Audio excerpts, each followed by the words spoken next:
मित्रों, जैसा कि हम सभी जानते हैं कि हमारा शरीर नश्वर है और एक निर्जीव शरीर में आत्मा का वास सिर्फ कुछ समय के लिए ही होता है, जो जीवन चक्र के चलते एक शरीर से दूसरे शरीर में स्थानांतरित होती रहती है। लेकिन मित्रों, यहाँ प्रश्न ये उठता है कि एक शरीर को त्यागने और नए शरीर को धारण करने के बीच वो आत्मा कहाँ रहती है?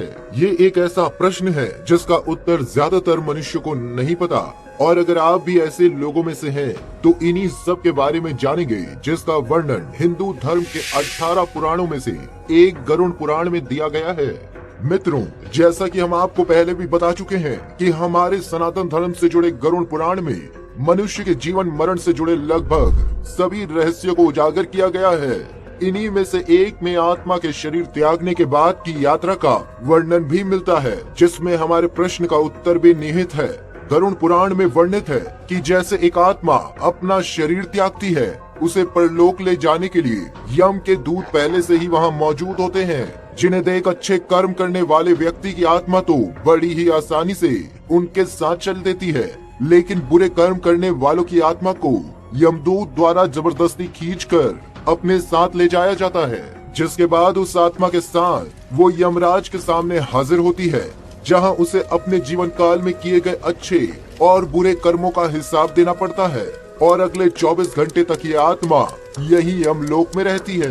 तत्पश्चात यमदूत उस आत्मा को फिर से उसी स्थान पर लाकर रख देते हैं जहां उसने शरीर को त्यागा था, जिसके बाद यहाँ वो आत्मा 13 दिनों तक अपने घर में ही रहती है। और फिर 13 दिनों के पश्चात अंतिम संस्कार से जुड़ी सभी विधि समाप्त होने पर यमदूत पुनः उन्हें फिर से लेने आते हैं और उन्हें अपने साथ यमलोक की यात्रा पर ले जाते हैं। तो मित्रों, इन गांव के नाम है सौम्यपुर, सौरीपुर, गंधर्वपुर, शैलगांव, कंचपुर, विचित्रभवन, भवापतपुर, नानाकंदपुर, सुतप्तभवन, रौद्रपुर, पयोवर्षणपुर। बुरी आत्मा को कई तरह की भयानक यातनाएं सहनी पड़ती हैं। मित्रों, गरुड़ पुराण के अनुसार इस पृथ्वी लोक में जब आत्मा यमपुरी के लिए चलती है, तो उसे 16 गाँव का सफर तय करना होता है।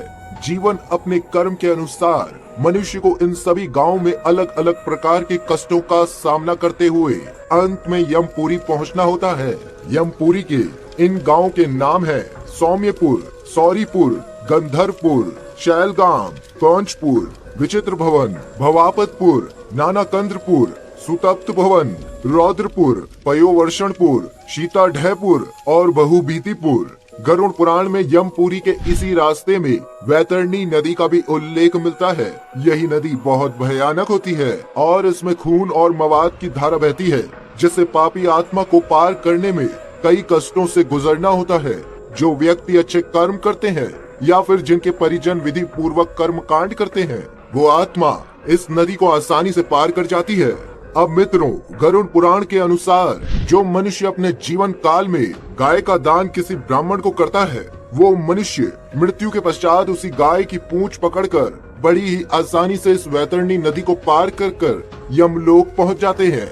लेकिन जो व्यक्ति अपने जीवन में इस पुण्य से वंचित रह जाता है, वो इस नदी में डूबता ही रहता है, गोते खाता रहता है और यमदूत उन्हें बार बार निकाल कर धक्का देते रहते हैं। यही कारण है कि हिंदू धर्म शास्त्रों में गाय का दान और पुण्य कर्मों के महत्व के बारे में बताया गया है। इसीलिए प्रत्येक मनुष्य को अपने जीवन काल में एक गाय का दान अवश्य करना चाहिए। इसमें आप वैतरणी नदी की यातनाओं से बच जाएंगे। 17 दिनों की अपनी इस यात्रा के बाद आत्मा इस भयानक मार्ग से यात्रा करते हुए 18वें दिन यमदूत के साथ यमलोक पहुंचती है। आत्मा यमलोक पहुंचने के बाद यमलोक से सटी पुष्पोदका नाम की एक और नदी के पास पहुंच जाती है, जिसका जल स्वच्छ एवं निर्मल होता है और जिसमें कमल के पुष्प खिले होते हैं। इसी नदी के किनारे छायादार बड़ा एक वृक्ष है, जहां आत्मा थोड़ी देर विश्राम करती है। यहीं पर उसे उसके पुत्रों या परिजनों द्वारा किए गए पिंड दान और तर्पण का भोजन मिलता है, जिससे उसमें पुनः शक्ति का संचार हो जाता है। पुराणों के अनुसार यमलोक 1 लाख योनि क्षेत्र में फैला और इसके 4 मुख्य द्वार हैं। इसमें दक्षिण के द्वार से पापियों का प्रवेश होता है। नदी पार करने के बाद दक्षिण द्वार से भीतर आने पर वो अत्यंत भयंकर भेष में उपस्थित यमराज को देखते हैं और ये घोर अंधकार और भयानक सांप और सिंह से घिरा रहता है। इसके चारों ओर भयंकर पशु और यमदूत उपस्थित होते हैं, जो लोग पापी और अधर्मी होते हैं, जिन्होंने जीवन भर शराब, मांस और स्त्रीलिंग के अलावा कुछ नहीं किया है, जिन्होंने धर्म का अपमान किया है और जिन्होंने कभी धर्म के लिए कोई अच्छा कार्य नहीं किया है, वो मृत्यु के बाद स्वतः ही दक्षिण द्वार की ओर खींचे चले जाते हैं। मित्रों, गरुड़ पुराण के अनुसार यमराज हमसे हमेशा शुभ कर्म की आशा करते हैं, लेकिन जब कोई ऐसा नहीं कर पाता तो भयानक दंड द्वारा उसे जीवन को शुद्ध करना ही इन लोगों का मुख्य कार्य है। ऐसी आत्माओं को यमराज नर्क में भेज देते हैं। नर्क में रहने वाली बुरी आत्मा अपने कर्मों का फल भोग कर फिर से पृथ्वी लोक पर आकर पशु पक्षियों, पेड़ पौधों एवं 84 लाख योनियों में भटकने के बाद एक बार फिर उन्हें सकाम कर्म एवं मोक्ष प्राप्त करने के लिए मानव शरीर प्राप्त होता है। लेकिन फिर भी आज के समय में लोग धर्म का आचरण छोड़कर गलत राह पर चलते हैं। इसका परिणाम लंबे समय तक उन्हें भुगतना पड़ता है। इसीलिए दोस्तों, हम लोग जीवन में जितने अच्छे से अच्छे कर्म करें, तभी हमारा मानव जीवन सफल होगा। हालांकि प्रत्येक आत्मा को बुरी आत्मा की तरह ही इन कठिनाइयों का सामना नहीं करना पड़ता। जी हाँ, हमारा मतलब है अच्छे कर्म करने वाली उन आत्माओं से जिन्हें यमलोक की यात्रा नहीं करनी पड़ती है। और ऐसी आत्माओं के लिए एक विमान भी आता है, जिसमें बैठकर ये आत्माएं विष्णु लोक यानी बैंकुट धाम चली जाती हैं। माना जाता है कि जिन्हें विष्णु के इस लोक में रहने की अनुमति मिल जाती है, उन्हें दोबारा जन्म लेने की आवश्यकता ही नहीं पड़ती, अर्थात उन्हें मोक्ष की प्राप्ति होती है। यही नहीं, यजुर्वेद में भी वर्णित है कि तब ध्यान करने वाली आत्मा ब्रह्म लोक जाते हैं, अर्थात ब्रह्मलीन हो जाते हैं। वहीं राक्षसी कर्म करने वाले प्रेत योनि में अनंत काल तक भटकते रहते हैं और कुछ पुनः इस धरती पर जन्म लेते हैं। जन्म लेने वालों को भी जरूरी नहीं है कि वो मनुष्य योनि में ही जन्म लें, और जन्म लेने से पहले ये सभी पितृलोक में रहते हैं, जहां उनका न्याय होता है, अर्थात कर्मों के आधार पर ही नर्क, स्वर्ग या फिर दूसरी योनियां मिलती हैं।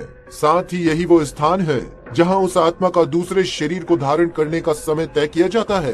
प्रकृति उन्हें उनके भाव, विचार और जागरण की अवस्था के आधार पर ही दूसरा गर्भ उपलब्ध कराती है।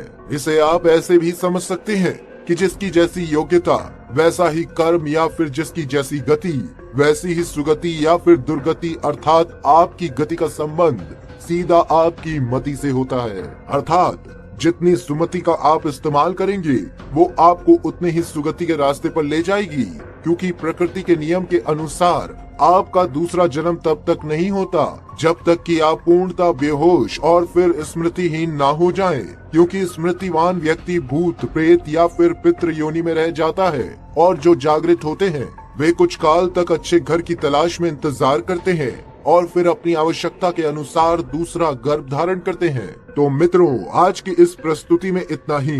उम्मीद करते हैं कि आपको एक आत्मा का शरीर त्यागने के बाद से लेकर नया शरीर धारण करने तक उस आत्मा के साथ क्या होता है, वो कहाँ रहती है, इसके बारे में संपूर्ण जानकारी मिल गई होगी।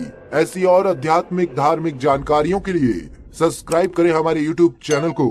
फिलहाल आज के लिए बस इतना ही। अभी आप मुझे दें इजाजत। आपका